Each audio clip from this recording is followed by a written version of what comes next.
মাত্ৰ এজনীহে লখপতি বাইদেউ হ'ব।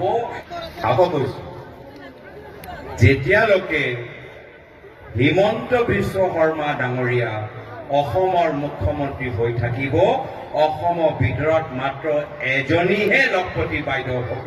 সেই বাইদেউটো ইতিমধ্যে দিছপুৰত থাকে। আপোনালোকৰ পৰা কোনো লখপতি বাইদেউ হ'ব নোৱাৰে। সেই লখপতি বাইদেউ, দিছপুৰৰ বাইদেউ, য'তে তেওঁলোকৰ চকু পৰে তাতে সেই মাটিটো কিনি লয়। যদি কাৰোবাৰ ঘৰৰ ওপৰত, কাৰোবাৰ স্কুলৰ ওপৰত, কাৰোবাৰ ফেক্টৰীৰ ওপৰত চকু পৰে, সেই ফেক্টৰীটো লৈ লয়।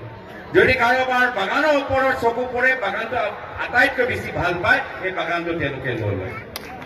সেইকাৰণে শ্ৰদ্ধেয় ৰাইজ, মহিলাখিনিক কৈছো, লখপতি বাইদেউ আটাইতকৈ ডাঙৰ জুমলা। যেতিয়ালৈকে হিমন্ত বিশ্ব শৰ্মা ডাঙৰীয়া মুখ্যমন্ত্ৰী হৈ আছে, অসমৰ ভিতৰত এজনীহে লখপতি বাইদেউ আপোনালোকে পাব। মই একো নাম লোৱা নাই।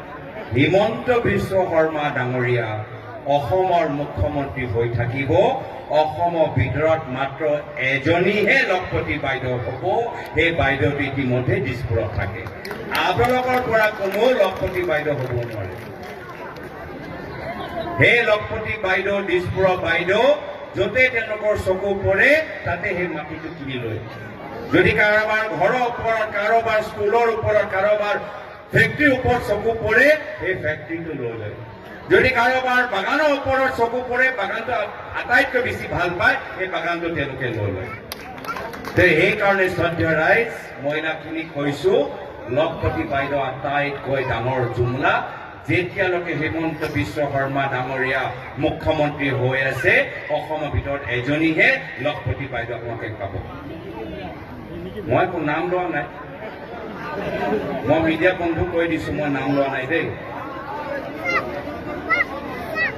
মই নাম লোৱা নাই।